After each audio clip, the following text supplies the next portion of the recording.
Those of you who watch the program on a regular basis will recall a week or so ago we spent the whole week talking about Crossroads Missions and the special focus on children and youth. A bit of a hard sell for many of you because it's not typical to think in terms of missions as, you know, children and youth even within our own culture, but there is a wasteland there that is in need of being addressed, and it's just getting bigger and bigger and bigger. And our kids and grandkids are being heavily influenced by what's going on out there. Now, Brett Ullman is an observer of the times. He's a conference speaker, and he also travels from weekend to weekend, here and there, speaking to various groups, mainly of young people. He's written this book, Media.Faith.Culture. It's part of a series, right, Brett? It will be, yes. It will be part of a series called Worlds Apart. Worlds Apart is the nonprofit charity that I run, and all the different talks that I do. I'm a teacher by trade, and so I'm not a preacher. So I have 5 different talks that I do. This is the first coming from talk form into book form. Ah, and how's the book doing?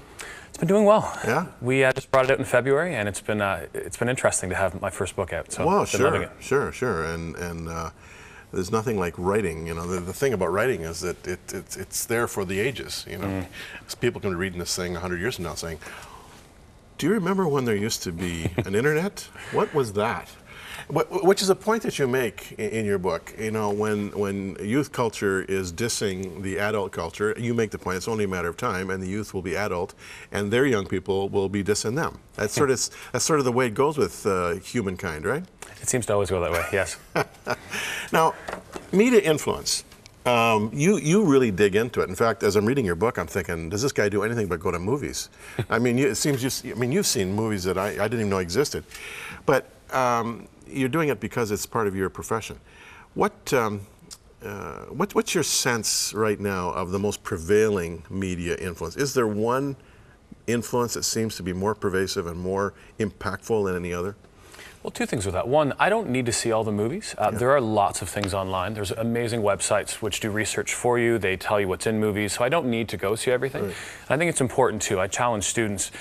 Everything's not okay. Like even for us as adults and researchers, it's not okay just to watch everything. Yeah. But if I had to say the main conversation I see in media growing, it would be sexuality. It just seems to be anyone over about 25, we've watched the world change. I've called it for years the pornification of culture. Yeah. You know, 15 years ago, it was something on the side, something you didn't see everywhere. Today, I can be traveling down Toronto and see billboard ads for porn websites like AshleyMadison.com. I can see, you name it, the things that you see on clothing and television and movies, it's just everywhere. And I think the big problem with that is it's not just something we're seeing in high school kids, we're seeing it in younger and younger kids. What used to be something a grade 12 would struggle with wouldn't be what a grade 7 struggles with. But today, not only does that grade 7 struggle with the same things, but so does my daughter Zoe, who's in grade 3.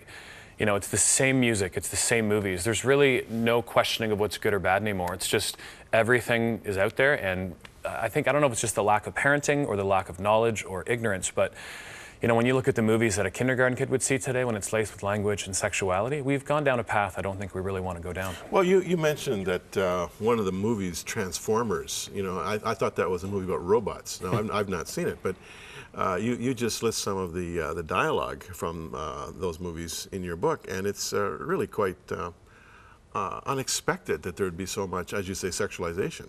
I remember my first time, I'm 40 years old. I'm 2 days into being 40. I'm still getting used to it. Oh, congratulations. Thank you. Now you're an adult. Now I'm an adult. Now you're an adult, yeah. But I went opening night to that theater in Scarborough, just down the road from where I'm from in Ajax, and that movie was made for my generation. I would run home from basketball practice in grades 7 and 8 to watch that cartoon. So I was pretty excited. So I sat there opening night, ready for this movie, and 2 seats from me was a 5-year-old boy in a booster seat. And I think I was kind of in my own bubble. I was excited for this movie, but as I looked around, the whole row in front of me was grade 1s, and the whole row behind me was grade 2s. And I looked around the theater, and there were no teens. There were no junior highs. It was my generation of parents with their children. And I kind of thought for a minute, I think I'm in the wrong movie theater. Maybe I'm about to see Bolt or Cars or Madagascar 2. And then the conversations on sexuality came through in the language. I mean, 10 S words in one movie. And I'm looking at the 5-year-old beside me thinking, how on earth can you ever process that? And Transformers 2 was no different. I watched that coming back from an event called Creation in the US, and it was laced with the same things. But for me, in the front row that time were 23, 4-year-old boys. Now, it's all pervasive, and we'll get talking about Facebook in a few minutes, but there's no way of shielding children from this, is there? Or is there? And how do you approach culture without it appearing to be just negative, negative, negative? Well, one thing I always say to students is this: everything's not bad, but everything else is not good. There's got to be a middle ground. We polarize so often today. I mean, we do this in all areas of church. You are either this or that, and we polarize on it. And I think we need to realize not everything's bad. I grew up in a world where everything seemed to be bad. All music was bad. And not all music is bad, or all movies are bad. And that's not true. And it's beginning to give kids a way to discern what's in media, what's in culture, which is why the main component of my book on media is not about media, it's about faith.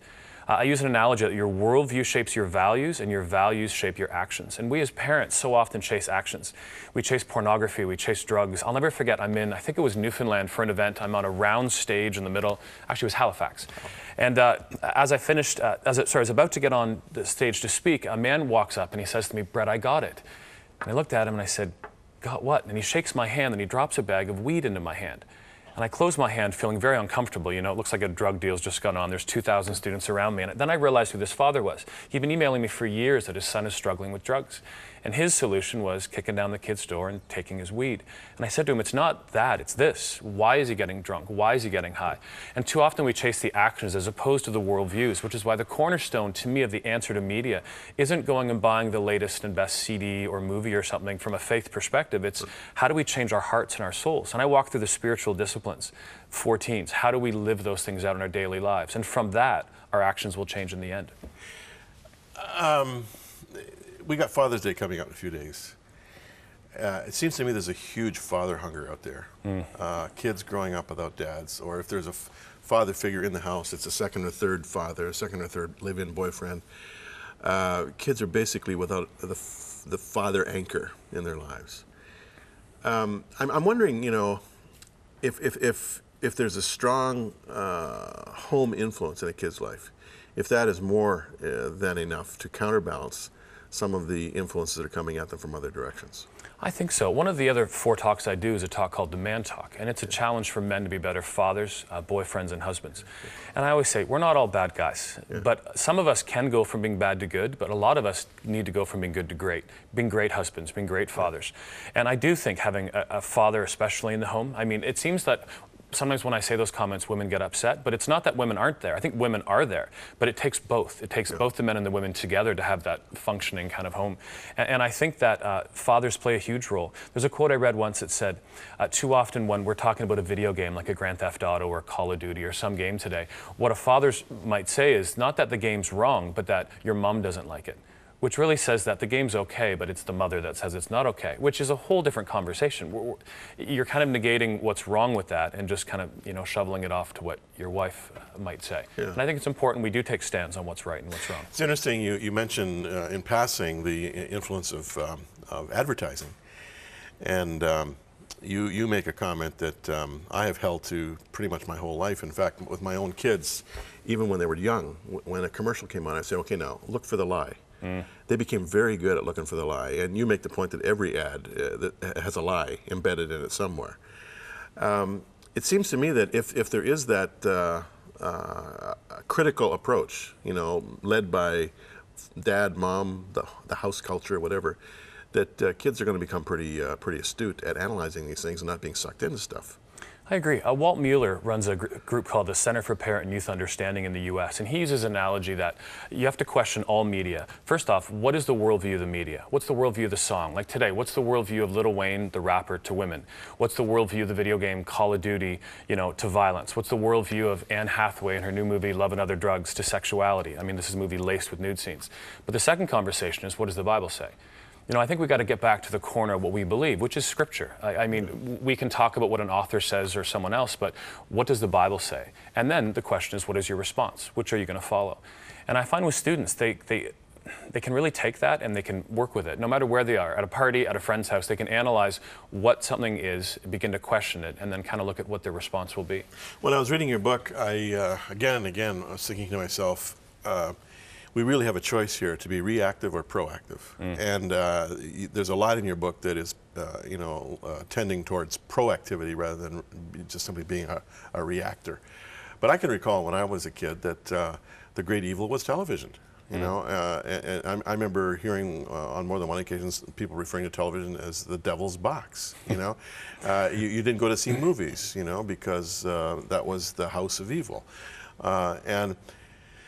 You know, I found it hard to compute why The Sound of Music was evil, you know, or why Davy Crockett was evil. But my church culture, you know, made this point profoundly that it was. And of course, we learn over time that some of what we think is evil at the time is not evil, or else we become, you know, calloused to the cultural influences. But I'm really wondering at times, you know, if there had been more of an analytical approach rather than just a proactive approach rather than a reactive approach, if my generation had maybe been exposed to that, maybe we'd have produced fewer rebels, you know, because when you're just purely reactive, your kids are going to rebel, are they not? You know what's interesting? I can say yes and no. I think a lot of the time I'd say yes, but I don't always want to say yes and no to things, because I find sometimes there will be great parents who have kids who struggle and we don't always know why. But I do think that if we, as adults, will take an approach of analyzing everything and questioning it ourselves. Too often today we don't, as adults, question those things. So often students will say to me, I'm not allowed to do this, but my mom and dad can. And I think we consume just as much media as our students do. Television, we watch more TV than our students. Video games, 25 through 45-year-olds are 70% of all games bought and played for us. It's not students. We have this idea so often in everything we talk about that it's students and teen culture, but that teen culture is created by adults and it's mostly played by adults. I mean, we're the ones who create that stuff. Yeah. I love the conversation though on being proactive as opposed to reactive. Yeah. I had a call about 10 days ago from a school in Ontario. Another grade 8 girl had killed herself. And the conversation on suicide and self-injury is a small part of that book, but it's a huge conversation we have today. And after, like when I get a call like that, there's not much I can say. And I have to say, no, I'm not a counselor. You know, that's not my job. I'm not a crisis team, but we can get in beforehand. And I challenge students over and over again, especially with suicide, to hold on. And I explain to them over and over again that what they're going through is this season, it's not their life. What